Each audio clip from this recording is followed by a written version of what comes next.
Good afternoon. So this is Jennifer, and I am a content yet expectant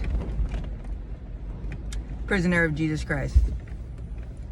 So here are things that I did not know that the Lord did that might shock you. And I'm going to start off with the first shocker for me. I'm going to just get into it, okay? I didn't know that if you invited the Lord into certain areas of your life, like he's there. First things first, sex. Yes. Yes, honey. Yes. Ask the Lord to help you out with sex, and the Lord will. What did the Lord tell me throughout? Okay. He was telling me intimacy, connection, establish connection with him. Feel him. Feel his heart rate. Feel his heart beating. Desire to come one with him.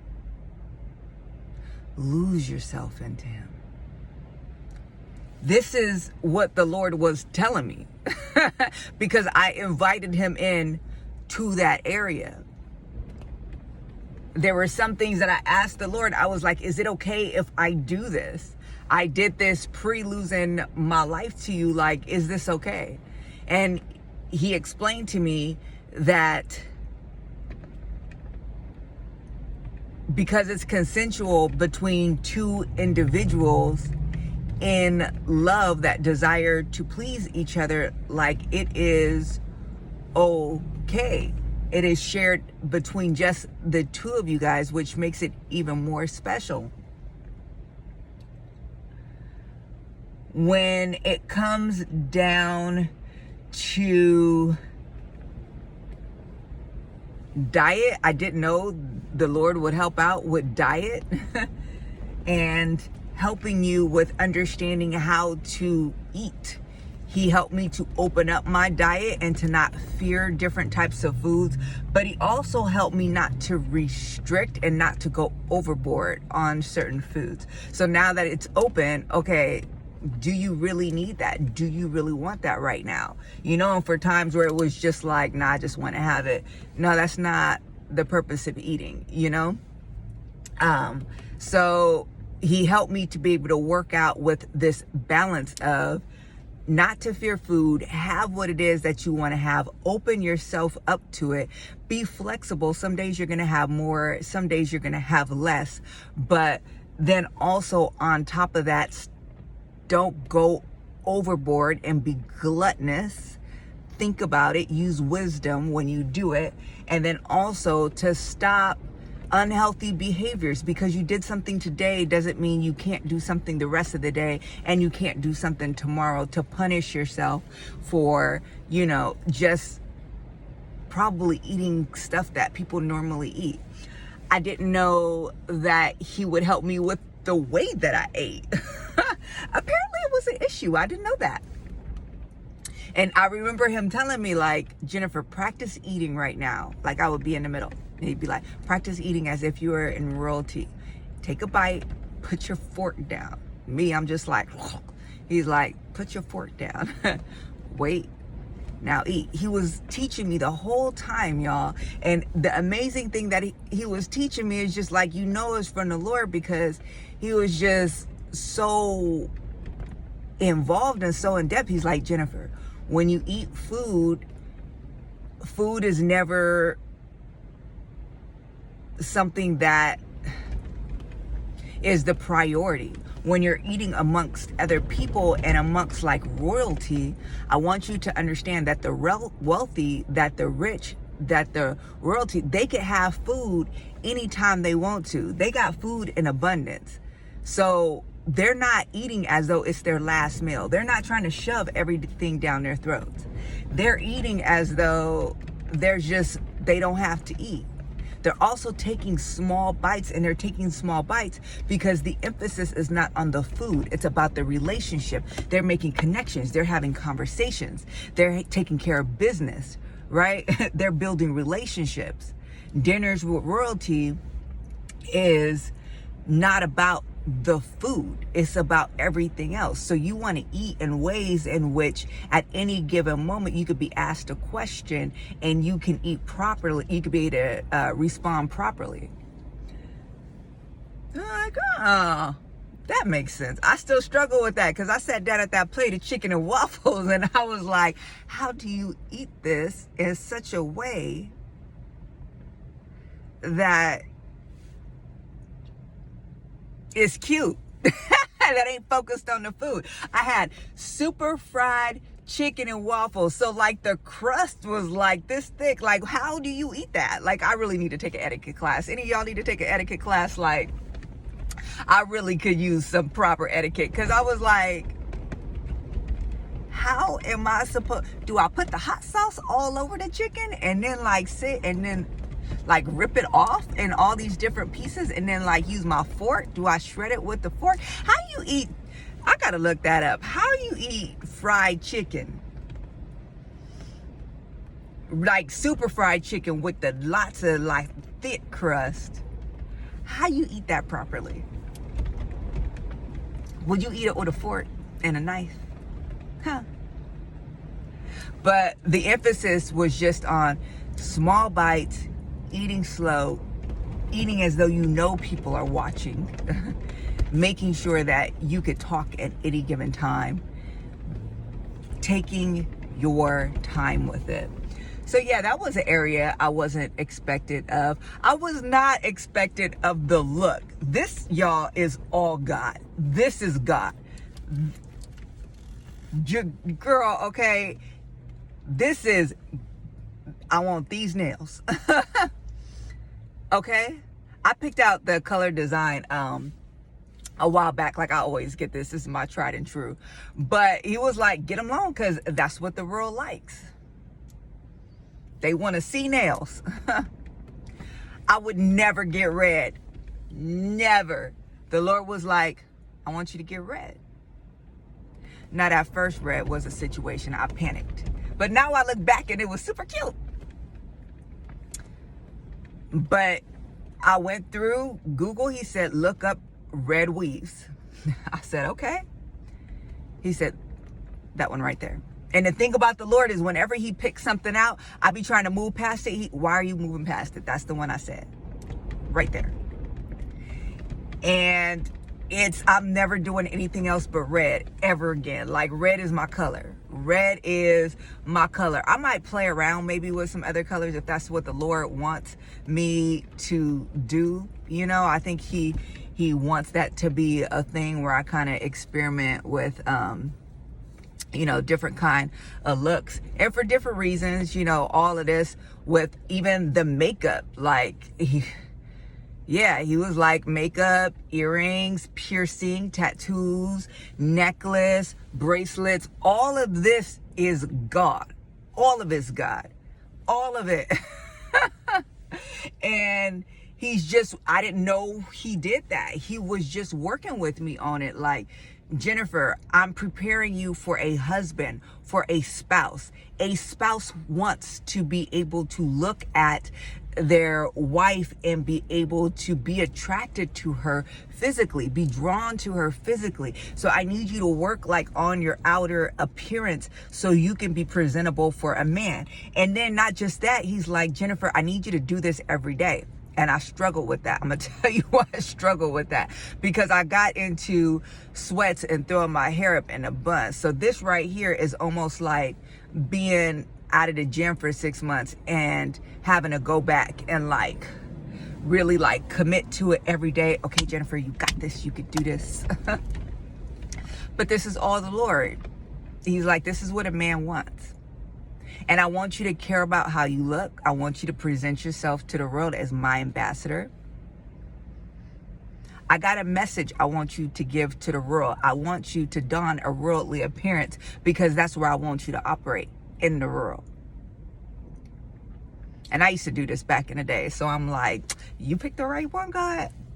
I set it all down for you, but you darn right I'll pick it back up in a hot minute for you. It took me a minute to get used to it, but I'm in it now. I just got to keep my heart right and keep my heart humble. I be feeling like just getting in the ball and like getting under the floor some days, to be like, Lord, let me just get low in you and just stay humble in you. So I just got to make sure that I do that. But this is all the Lord. I didn't know he did this. I did not know. Clothing, I did not know the Lord will pick out my clothing.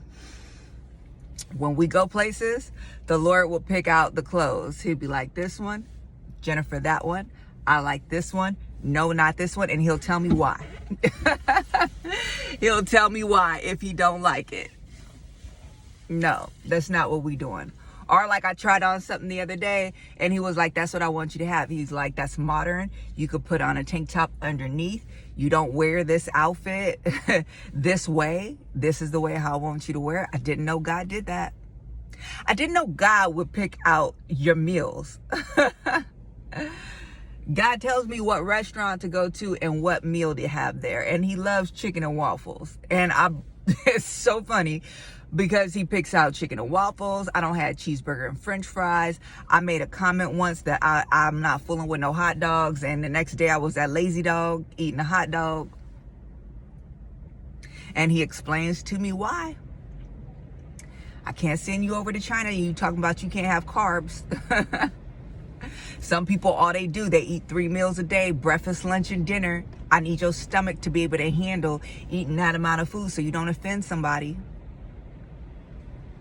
When I'm talking about the Lord did a work on me from head to toe. He did. Thought process. He taught me about my thoughts. There were times where he would have me go on runs for marathon training and he would not let me. He didn't have me wearing earphones. So I would be on the road for like hours. And I remember the first time he did this, I was like, Lord, you not going to talk to me? I'm out here for hours. It was like 2:00 in the morning. And I heard nothing. And then I started just thinking about some random things. And then I had a negative thought. And he said, stop. He said, do you see that thought? Pay attention to it. Let's talk about that thought. So if you thought about that thought for that long and you start focusing on that thought and what happens? You start building up anger. You start getting emotional. So then what happens when you see that person? You've already got this tension built up to where you already set yourself up at a disadvantage with that individual. So now whatever happens is going to be based off of your emotional state that was built on a thought that you allowed yourself to take hold of. So now, who put that thought into your head? So then like the whole couple of hours, he'd be like, okay, continue. And then some time would go by, I just start thinking about stuff. And then whenever I had a thought that was suspect or that, he would stop me. And then that was the practice of it. Then he did a lesson with me on one of my devotion times. And he was, going through all the scripture. Resist the enemy will flee. Pull down strongholds. He had me look up stronghold to see what that meant. He taught me on it. He gave me a little blurb to say, which I mentioned in a previous video, to be able to say whenever I had negative thoughts. He walked me through different days and was like, hey, this is when you need to say that. Okay, Jennifer, did you hear that thought? Okay, what do you do? Okay, it's about time because you let that thought go on for too long. Like, he really helped me to get my thoughts right. And just like, Jennifer, too many of your thoughts are focused on anger, are anger driven, are hate driven. You got to mind your thoughts. You got to shift that over. He taught me, he was like, hold it captive to Christ. Is it true? Is it honorable? And then he was like, if it's not, walk them to Christ. So try to see that thing as being noble, as being just, as being right. Don't do this fake positive stuff. Really look at the noble thing that's happening here. Well, at least this person's trying. At least this person's present. At least this person is here. So another thing that I didn't realize that the Lord did was that if he called you to something, the Lord's got it. The Lord's got it. So what it taught me was that all I have to do is know that the Lord told me to do it, and he's got it. The Lord told me to start doing Bible study with my kids on Wednesday. I was so worried about it. It was effortless. The Lord had it. The Lord taught me the Bible study before I gave the Bible study. And sometimes it would just be on the spot. He would just be speaking through me.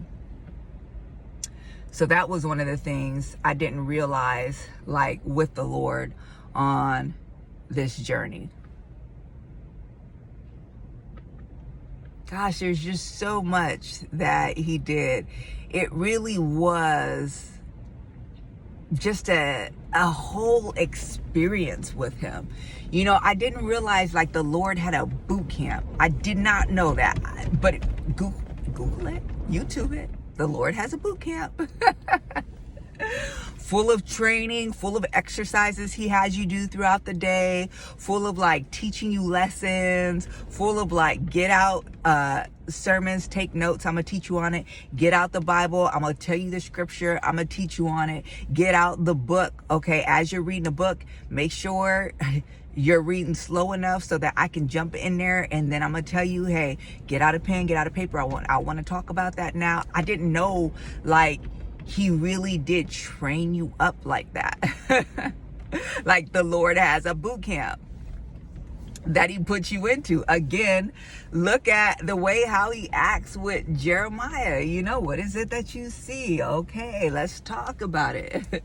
Look how he talks with Moses, and he like instructs him what to do. And he has this ongoing relationship with Moses where he's just talking to him and telling him the next thing and explaining why. Look at his relationship with Abraham. Should I let Abraham in on my plans? Okay, this is what I plan to do with Sodom and Gomorrah. Okay, just look at the people, like, and how he talks to them. Like, this is a relational God that wants to, like, he's your father that wants to sit you down. It's so beautiful, and train you and like teach you.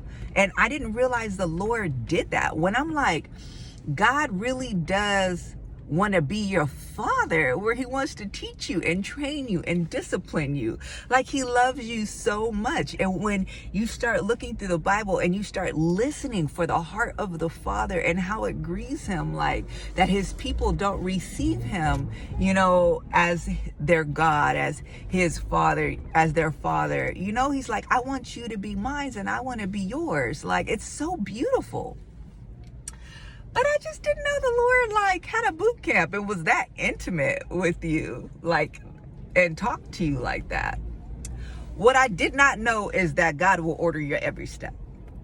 I did not know God will order your every step. Didn't know it. Didn't know it. I didn't know God will talk to you all day long. I didn't know he'd be in your ear loud and you would be having to tuck it in because God will make you laugh and have you roll it. And you don't want people to think that you're crazy. But it's like really your father that's with you, you know? And he's the I am that I am, and we're made in his image. So yeah, he's funny. Yes, he has a sense of humor. Yes, he can be so, like, yes, you know? But what he won't reveal of himself to those that love him, you know, and are in relationship with him and are surrendered to him. He's so special. What I did not know is that the Lord doesn't mind us listening to secular music. Can I get a witness? I was like so stuck on gospel music and Christian songs. Like, I would not know. I was like priding myself. I don't involve myself with anything Christian. Or non-Christian. I don't involve myself with anything secular. I only do Christian stuff. And like, even like the ladies at the church I used to go to, the older ladies, they try to invite me to a Gladys Knight, you know, show. I think it was back in the day. One of those artists. And I was like, absolutely not. Oh my gosh. I think I just kind of told him like, Oh no, I won't be able to make it. But in my heart, I was like, oh my gosh. And come to find out, the Lord is having me listen to Jay-Z, We Gonna Run This Town Tonight. I'm like, Lord, this cannot be you. He like, yeah, we gonna run this town tonight. Who are we are? Me and you. I'm trying to stay focused. You know? I'm trying to listen to the tried and true gospel singers. Trying to get deep, you know? Nothing else matters but you, Jesus. He got me listening to Upgrade You. I'm like, it's big ballin', baby, when I'm courting you. You on the verge of a new merge. I'm like, God, this cannot. So now I do listen to some secular music, but I always ask the Lord, I'm like, is this okay to listen to? So like I asked him if I could listen to on the next one because he seems to like Jay-Z. On to the next one. Come on. The world can't hold me. Too much ambition. I always knew it'd be like this when I was in the kitchen. Now, I always ask. I always ask. I don't play. I don't play. And if it's something that I feel like the Lord is not leading me in, I don't even ask. Right? I don't even ask. God ain't part of no foolishness now. There's limits to this, but I know the season that the Lord has me in, and it's coming out, breaking out of my shell and really like, you know, pushing myself beyond limits that I never thought possible and really believing in myself. So some of these secular songs really push that edge of like, I need you to get some. I need you to get this bravado, and I need you to get this ego, not in yourself, but then in this confidence of what I can do through you, of new life, you know? So I didn't know the Lord did that.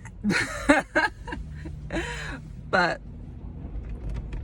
how far would you go to bring your daughter, to bring your son in the fullness of who they are? Would you break some traditional rules in order to be able to get them to the next stage of their growth and development, to help them break free from some, you know, issues that the devil has had them in bondage in? How far would you go for them to get them free? But I could just, gosh, I can go on and on and on and on.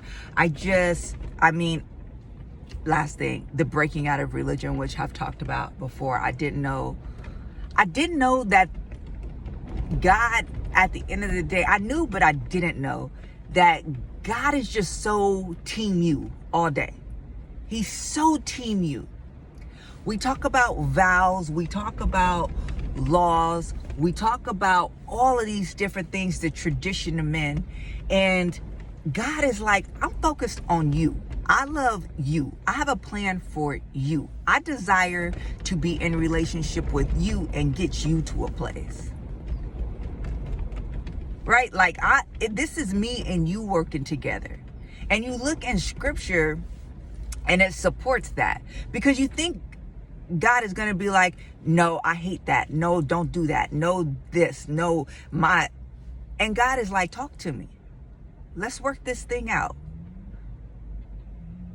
Right? Let's get some understanding. Reason with me. We see that in scripture though, where they're trying to charge the Lord for his disciples going to go pick wheat on the Sabbath. And he's like, didn't you read about how David went and got the consecrated bread from the priest? Huh? The Sabbath ain't Lord over me. I'm Lord over the Sabbath. Hello. Did you not see how God went in there? How Jesus, went in there and flipped the tables? They talking about why you over here eating with the with the sinners, with the prostitutes, with the tax collectors. He like, cause I came for the sick. This is who I came for. And then he reclined at the table. Not only that, one of the gospels says that not only did he recline, but they reclined with him. So he wasn't judging them. He wasn't telling them, no, don't do this, don't say that, no, that this is wrong. And you know they was cutting up. They might have tried to be, but everybody wasn't that close to Jesus. Now, where they were in such close vicinity where they felt like they had to mind everything, somebody was there cutting up. But they felt so comfortable being in his presence. So you know he wasn't sitting there, you know, charging him and like, don't say this, and you know. He reclined.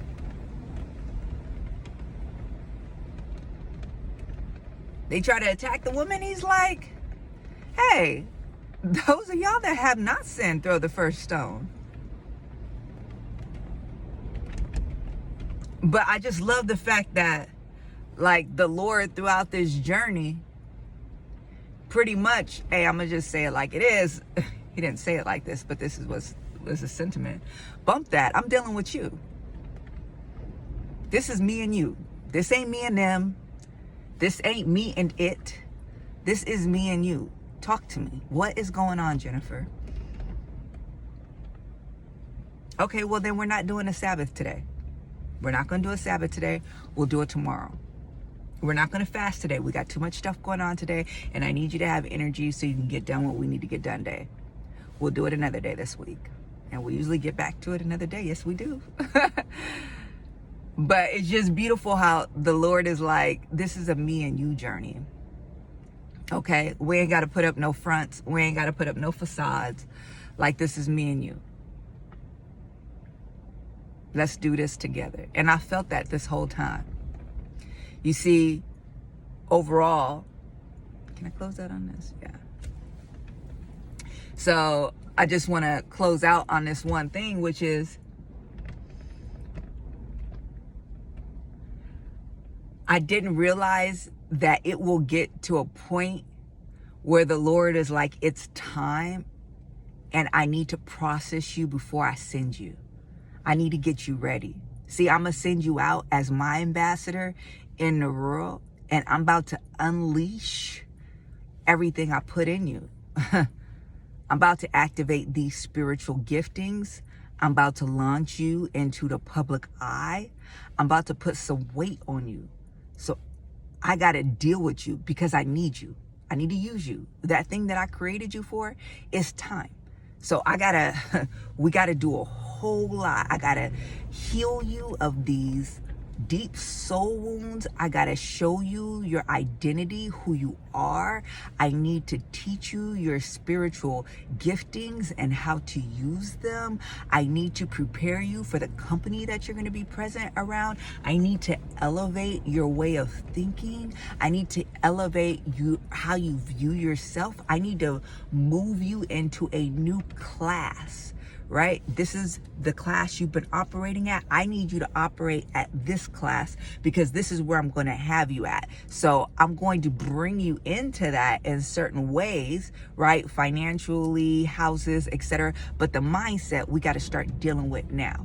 So the way how you eat, the way how you shop, the way how you talk, all these different things, the way how you dress, the way how you present yourself, your level of conversation, everything needs to be elevated. So that way, when I put you into the room with somebody else, you've been there for a while. They think you new to this. You gonna show them you true to this because you don't been doing this with God. Yeah, you've been doing this with me for a while. But I need to be able to get you ready. You know, I need to be able to teach you. I need to be able to pour wisdom into you. So day after day after day, we need to spend with each other. So that means Netflix is no more. Netflix is a tool that we use. Okay, so if I want to, the Lord had me watch scary movies up to a point because he wanted to teach me about demonic deliverance, and he was showing me about demonic deliverance through these movies. But then after a while he said, okay, now you need to stop because the devil is using that so he could pull from those images that you have now locked in so he could scare you at night and have you distracted on being fearful of those things instead of focusing on the time that you're spending with me, in those late hours I was spending with the Lord. But there was so much that he wanted to do with me, and it was about it was a 9-month period.